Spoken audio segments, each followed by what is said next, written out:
स्वागत। सुधागड एज्युकेशन सोसायटीचे केआ बांठिया माध्यमिक विद्यालय व एन पालीवाला ज्युनियर कॉलेज नवीन पनवेल सादर करीत आहे शैक्षणिक व्हिडिओ। नमस्कार विद्यार्थी मित्रांनो, आता आपण रोधांची एकसर जोडणी म्हणजे काय ते बघूया। R1, R2 आणि R3 रोधाला रोध R अक्षराने दर्शवतो आपण। R1, R2 आणि R3 हे तीनही रोध परिपथामध्ये एकसर जोडणीत जोडलेले आहेत। एकसर म्हणजे काय तर आपल्याला मोत्यांची माळ माहिती आहे। मोत्यांच्या माळेमध्ये त्याचे मोती असतात ते एका पाठोपाठ एक जोडलेले असतात।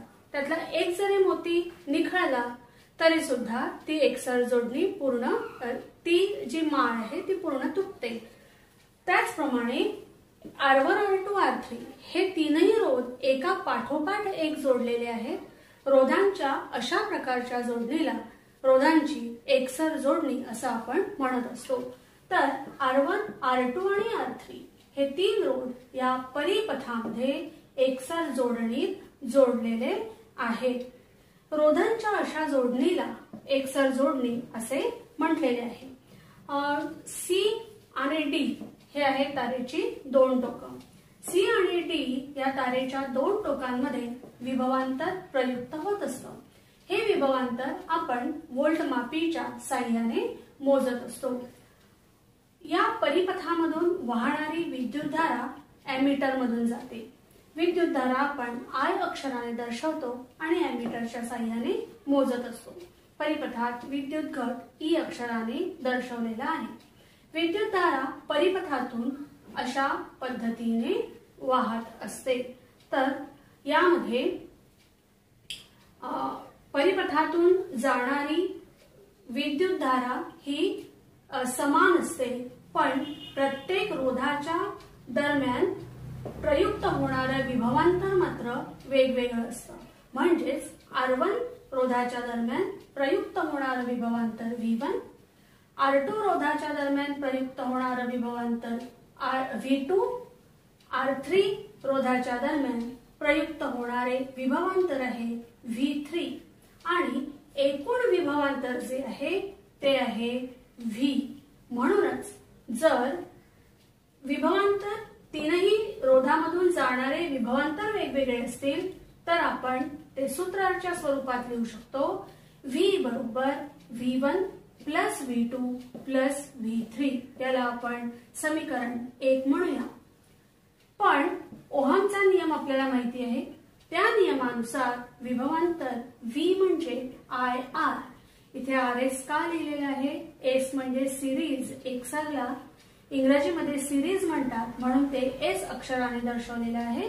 रोधांची एकसर जोडणी म्हणून RS अक्षराने दर्शवलेला आहे। V बरोबर IR म्हणजेच IRS, यावरून V1 म्हणजे IR1, V2 म्हणजे IR2 आणि V3 म्हणजे IR3। ह्या ज्या किमती आहेत या किमती समीकरण 1 मध्ये ठेवल्या असता आपल्याला मिळतं V म्हणजे IRS, V1 म्हणजे IR1 plus IR2 plus IR3। याच्यामध्ये आपल्याला I कॉमन दिसतोय म्हणून तो आपण बाहेर काढला आणि कंसात लिहिला आपण R1 plus R2 plus R3। दोन्हीकडले I cancel झाले। आता उरले RS बरोबर R1 प्लस R2 आणि प्लस R3।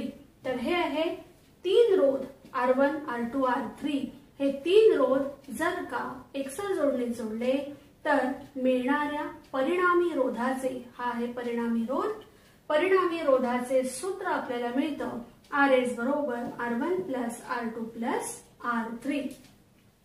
या परिपथामध्ये आपण तीन रोध जोडलेले आहेत म्हणून आपल्याला हे सूत्र मिळालेलं आहे। पण जर का 3 पेक्षा जास्त रोध म्हणजेच N रोध एकसर जोडणीत जोडले असतील तर आपल्याला सूत्र मिळेल RS बरोबर R1 plus R2 plus R3 plus कुठपर्यंत तर Rn पर्यंत। दिलेले रोध जर का एकसर जोडणीत जोडलेले असतील तर प्रत्येक रोधातून समान विद्युतधारा जाते। हे आपण मगाशी बघितलेलं आहे। की प्रत्येक रोधामधून समान विद्युतधारा वाहते, पण प्रत्येक रोधाच्या दरम्यान विभवांतर हे वेगवेगळं प्रयुक्त होत असतं. रोधांच्या एकसर जोडणीचा परिणामी रोध हा त्या रोधात जोडलेल्या प्रत्येक रोधाच्या बेरजे इतका असतो. 3 रोध जोडलेले आहेत म्हणून तीनही रोधांची बेरीज केली की आपल्याला एकसर जोडणीचा परिणामी रोध मिळतो. रोधांच्या एकसर जोडणीचा परिणामी रोध हा जोडणीतील प्रत्येक रोधापेक्षा जास्त असतो. म्हणजेच RS हा R1 पेक्षा जास्त आहे, RS हा R2 पेक्षा जास्त आहे आणि RS हा R3 पेक्षाही जास्त आहे. ही जोडणी परिपथामधला रोध वाढवण्यासाठी करत असतात. आता आपण रोधांची समांतर जोडणी शिकूया. R1, R2, R3 या तीनही रोधांची जोडणी दोन्ही बाजूंची टोके त्या बाजूस एकत्र जोडून याप्रमाणे एकत्र जोडून केल्यास त्या जोडणीला समांतर जोडणी असे म्हणतात. R1, R2 आणि R3 हे 3 रोध C आणि D या बिंदूत एकत्र जोडलेले आहेत. इथे 3 एमिटर जोडलेले आहेत कारण R1 रोधातून जाणारी I1 विद्युतधारा ही I1 विद्युतधारा, R2 रोधातून जाणारी I2 विद्युतधारा आणि I3 रोधातून I3 ही विद्युतधारा वाहते. परिपथातील एकूण विद्युतधारा मोजण्यासाठी एमिटर इथे जोडलेला आहे. या एमिटर मधून एकूण विद्युतधारा I वाहते आहे. C आणि D या 2 टोकांमधील विभवांतर मोजण्यासाठी व्होल्टमापी जोडलेली आहे, विद्युत घट जोडलेला आहे आणि प्लग कळही जोडलेली आहे. अशा पद्धतीने हा परिपथ पूर्ण केलेला आहे. R1, R2, R3 हे 3 रोध C आणि D दरम्यान परिपथात समांतर जोडणी जोडलेले आहेत. I1, I2, I3 ही अनुक्रमे R1, R2, R3 मधून जाणारी विद्युतधारा आहे.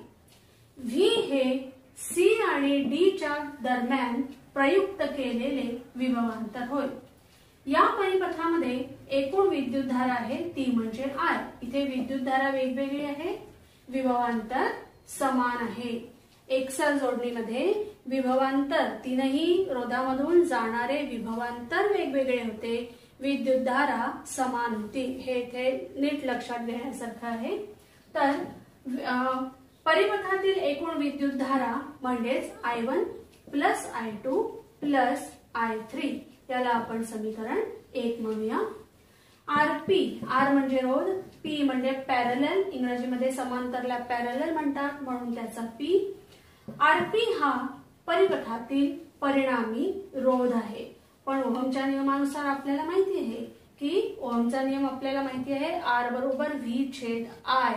यावरून I बरोबर V छेद RP, I1 बरोबर V छेद R1, I2 बरोबर V छेद R2 आणि I3 बरोबर होईल V छेद R3. या सगळ्या किमती आहेत, या आपल्याला समीकरण 1 मध्ये ठेवायच्या आहे.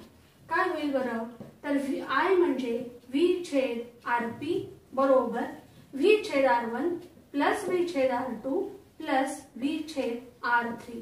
या तिघांमध्ये आपल्याला V कॉमन दिसतोय म्हणून तो आपण कंसाच्या बाहेर काढला आणि कंसामध्ये आपण लिहिलेला आहे 1 छेद R1 प्लस 1 छेद R2 प्लस 1 छेद R3. मग हे होणार 1 छेद RP बरोबर 1 छेद R1 प्लस 1 छेद R2 प्लस 1 छेद R3.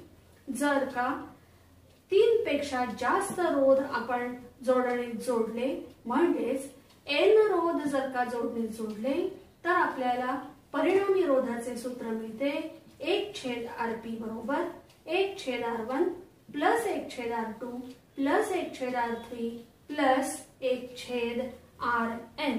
तर हे आहे रोधांच्या समांतर जोडणीचे परिणामी रोधाचे सूत्र. जर दिलेले रोध समांतर जोडणीत जोडले असतील तर जोडलेल्या सर्व रोधांच्या व्यस्तांकाची बेरीज ही परिणामी रोधाच्या व्यस्तांका इतकी असते. 1/RP हा आहे समांतर जोडणीतील परिणामी रोधाचा व्यस्तांक. 1/R1 म्हणजे R1 चा व्यस्तांक, R2 चा व्यस्तांक, R3 चा व्यस्तांक. म्हणजेच सर्व रोधांच्या व्यस्तांकाची बेरीज ही परिणामी रोधाच्या व्यस्तांका इतकी असते.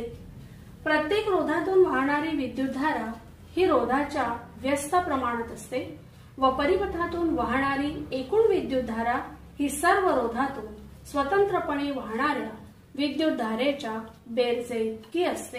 हे दिलेले आपल्याला. प्रत्येक रोधाच्या टोकादरम्यानचे विभवांतर समान असते. रोधांच्या समांतर जोडणीचा परिणामी रोध हा त्या जोडणीतील रोधांच्या स्वतंत्र किमतीपेक्षा कमी असतो. रोधांची समांतर जोडणी ही परिपथातील रोध कमी करण्यासाठी वापरतात. आता आपण आपल्या घरातील घरगुती विद्युत जोडणी कशी असते ते आपण बघूया. आपल्या घरातील विद्युतधारा ही मुख्य विद्युत वाहक तारेतून जमिनीच्या खालून तारांद्वारे किंवा विद्युत खांबांमधील तारांमधून आणल्या जाते. त्यापैकी एक तार, 3 वेगवेगळ्या प्रकारच्या तारा असतात त्याच्यामध्ये. त्याच्यापैकी एक तार जी असते ती विजयुक्त तार, जिला आपण फेज वायर म्हणतो. दुसरी तार तटस्थ तार असते, जिला आपण न्यूट्रल असं म्हणतो. तर तिसरी जी तार असते ती अर्थिंग, जी जमिनीच्या खाली गेलेली असते.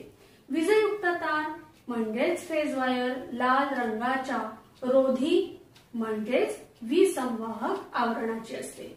त्याच्यावरती लाल रंगाचं प्लास्टिकचं किंवा रबराचं आवरण असतं.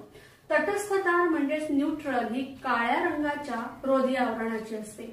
या दोन्ही तारा घरातल्या विद्युत मीटरला मुख्य वितळ तारेद्वारे, वितळ तार म्हणजे फ्यूज वायर, तर या मुख्य वितळ तारेद्वारे जोडलेल्या असतात.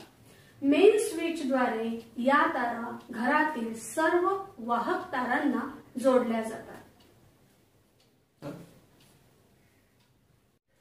आपल्या घरामध्ये प्रत्येक खोलीत वीज उपलब्ध होईल अशा रीतीने वीज वाहक तारांची जोडणी केलेली असते. प्रत्येक स्वतंत्र परिपथामध्ये वीजयुक्त आणि तटस्थ तारेच्या दरम्यान वेगवेगळी उपकरणं आपण जोडलेली असतात. सर्व उपकरणे नेहमी समांतर जोडणीने जोडलेली असतात. तिसरी जी तार असते ती भूसंपर्क तार, जिला आपण अर्थिंग वायर असं म्हणतो. आणि साधारणतः ती पिवळ्या रंगाच्या प्लास्टिकचं त्याच्यावर आवरण असतं, त्याला रोधी आवरण असं आपण म्हणत असतो. तर या पिवळ्या रंगाच्या रोधी आवरणाची असते. ती घराजवळ जमिनीत एका धातू पट्टीला जोडलेली असते आणि ही तार सुरक्षेसाठी वापरलेली असते. त्याचबरोबर घरातील जी काही विद्युत उपकरणं आहेत त्या उपकरणांच्या सुरक्षेसाठीही वापरलेली असते आणि आपल्या सुरक्षेसाठी सुद्धा वापरलेली असते. विद्यार्थी मित्रांनो, आता आपण वितळ तारेविषयी शिकूया. विद्युत उपकरणांचे नुकसान न होऊ देण्यासाठी वितळ तार वापरतात. ही तार विशिष्ट द्रवणांक असलेल्या संमिश्राची बनलेली असते. ती विद्युत उपकरणांना एकसर जोडणीत जोडलेली असते. जर परिपथातून काही कारणाने ठराविक मर्यादेबाहेर विद्युतधारा जाऊ लागली तर या तारेचे तापमान वाढून ती वितळते. त्यामुळे विद्युत परिपथ खंडित होऊन विद्युत प्रवाह थांबतो आणि उपकरणांचे संरक्षण होते. ही तार पोर्सेलिन सारख्या रोधक पदार्थापासून बनवलेल्या खोबणीत बसवलेली असते. घरगुती वापरासाठी 1 ampere, 2 ampere, 3 ampere, 4 ampere, 5 ampere व 10 अँपिअर मर्यादा असलेल्या वितळतारा वापरतात. आता आपण वीज वापरताना कोणती काळजी घ्यावी ते बघूया. अगदी सुरुवातीलाच आपण बघितलेलं आहे की आपल्या जीवनामध्ये, दैनंदिन जीवनात विजेच्या वापराला किंवा विजेला अनन्यसाधारण असं महत्त्व आहे. पण जर का ही वीज आपण योग्य प्रकारे हाताळली नाही, आपल्या घरातील विद्युत उपकरणे आपण नीटपणे हाताळली नाही, तर मात्र आपल्याला खूप मोठ्या धोक्याला पुढे जावं लागू शकतं. असं होऊ नये म्हणून वीज वापरताना कोणकोणती काळजी घ्यावी ते आता आपण बघूया. की घराच्या भिंतीवर बसवावयाचे विद्युत कळ किंवा जे सॉकेट असतात ते लहान मुलांचे हात पोचणार नाहीत एवढ्या उंचीवर लावावे. म्हणजे ते पिन किंवा खिळ्यासारख्या वस्तू प्लगमध्ये घालू शकणार नाही. लहान मुलांना खूप उत्सुकता असते की वेगवेगळ्या प्रकारचे काहीतरी ते उद्योग करत असतात आणि यामुळे जर का त्याचे सॉकेट आहे ते तसंच जर का उघडं राहिलं तर त्याच्यामध्ये पिन किंवा खिळ्यासारख्या वस्तू जर काय लहान मुलांनी घातल्या तर त्यांना विजेचा खूप मोठा धक्का बसू शकतो. दुसरं म्हणजे विद्युत उपकरणांची सफाई करण्यापूर्वी त्यांचे बटन बंद करून विद्युतधारा खंडित करावी. प्रामुख्याने जेव्हा आपण फ्रीज वगैरे साफ करतो तेव्हा पूर्णपणे त्याचे बटन बंद करावे. त्याचबरोबर प्लगही सॉकेटमधून बाहेर ठेवावा. अशा पद्धतीने ते उपकरण पूर्णपणे कुठल्याही प्रकारे विद्युत संपर्कात नाही याची खात्री करून मगच सफाई करायला घ्यावी. तिसरं म्हणजे विद्युत उपकरणे हाताळताना हात कोरडे असावेत. रबरी तळ असलेल्या चपला किंवा स्लीपर्स वापरून उपकरणं हाताळावीत. कारण रबर हे विद्युत रोधक आहे आणि त्यामुळे आपल्या शरीरातून विद्युतधारा जाण्याचा धोका टाळता येतो. पुढचं विद्युत धक्का बसणारी व्यक्ती तशीच जर का तारेच्या संपर्कात राहिली तर ताबडतोब मुख्य बटन बंद करावे. कुठल्याही प्रकारे त्या व्यक्तीला आपण हाताने खेचू नये, नाहीतर मग त्या व्यक्तीच्या शरीरात असलेली जी काही विद्युतधारा आहे ती आपल्या शरीरातूनही जाऊ शकते आणि आपण त्या व्यक्तीला चिकटू शकतो. त्यामुळे लाकडी वस्तूच्या साह्याने त्या व्यक्तीला तारेपासून दूर ढकलण्याचा प्रयत्न करावा. तर विद्यार्थी मित्रांनो, आपण धारा विद्युत या प्रकरणामध्ये विभवांतर, विद्युतधारा, ओहमचा नियम, रोधांची एकसर जोडणी, रोधांची समांतर जोडणी, घरगुती विद्युत जोडणी, वीज वापरताना कोणती काळजी घ्यावी हे सगळं आपण शिकलेलो आहोत. आणि आता हा धडा आपला पूर्णही झालेला आहे. आपले हक्काचे मराठी चॅनल रायगड ओवी न्यूज चॅनल सदैव आपल्यासोबत. रायगड ओवी न्यूज चॅनल नेहमी पाहत रहा. लाईक करा, सबस्क्राईब करा आणि बेल आयकॉनवर क्लिक करायला विसरू नका.